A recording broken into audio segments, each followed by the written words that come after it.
The theme of the sutra unfolds the necessary steps for attaining supreme enlightenment and highest samadhi. It is presented in the form of instructions given by the Blessed One to a great assembly of bhikshus and highest bodhisattva mahasattvas, and especially to his favorite bhikshu, Ananda, who has recently been unable to resist the lure of a prostitute, and by asking him questions leads up to an elucidation of his own crowning experience of highest samadhi. In the course of the instruction, there are seen many miraculous visions of glory radiating outward from the personality of the Lord Buddha, and just as marvelously returning inward to rest upon his brow in a crown of glory. The sutra gives in great detail and precision the necessary mental preparation and steps that must be followed in the practice of dhyana, or concentration of mind and intuitive insight for the attainment of supreme enlightenment. The successive steps are given in such detail and are so intelligently interpreted that if faithfully followed from their beginning in counting the breaths to their goal, one will surely attain enlightenment and samadhi. The sutra is divided into three main divisions corresponding to the three aspects of dhyana, namely, 1. Steps relating to the aspect of tranquilizing the mind by the exclusion of all concepts originating in the senses and all discriminating thoughts based upon them. 2. The subjective aspect of intuitive realization of truth itself. 3. The aspect known as samapatti, which is concerned with the transcendental graces and powers that are revealed in supreme enlightenment and made available by samadhi.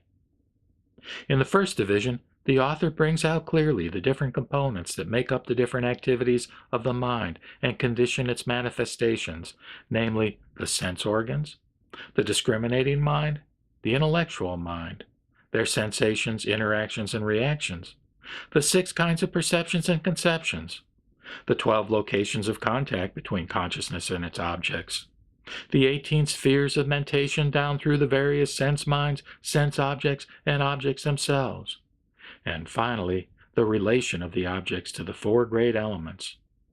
He brings out the difference between false imaginations of the discriminating mind and the true knowledge of essential mind. By doing so, he indicates and proves incontrovertibly the emptiness, transiency, and unreality of all sense-originated concepts and all their combinations and permutations. Then he shows that because of and by means of these numerous divisions of manifestations and all dualistic thinking about them, the natural mind falls into a labyrinth of illusions, which makes up the continuum of consciousness and its world of sentient beings and their accumulation of conditioning karma. However, as all these causes and conditions are simply visions in the air, by one right attainment of intuitive realization, the mind breaks through the entanglement of illusions and unveils its true nature of enlightenment. This is the first great lesson for the practice of intuitive meditation known as dhyana. After the mind has discarded all its dependence upon these entangling illusions and has gained confidence in its true and essential mind, the sutra teaches its second great lesson, the attainment of samadhi, which is the subjective aspect, or the intuitive realization of the intrinsic and eternal and perfectly unified nature of essential and true mind.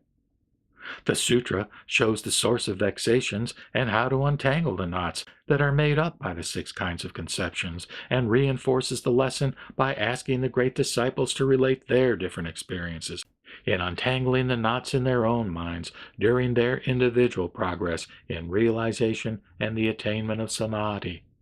It shows the extreme individuation among sentient beings and their worlds of experience, and then sets forth the 60 transcendental powers available for the arduous practice of attainment.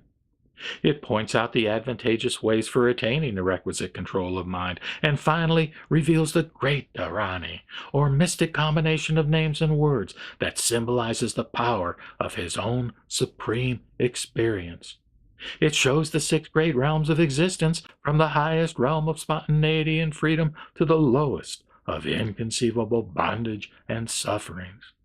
And then he shows the unreality of all these conceptions and the inconceivable unity and purity of truth itself.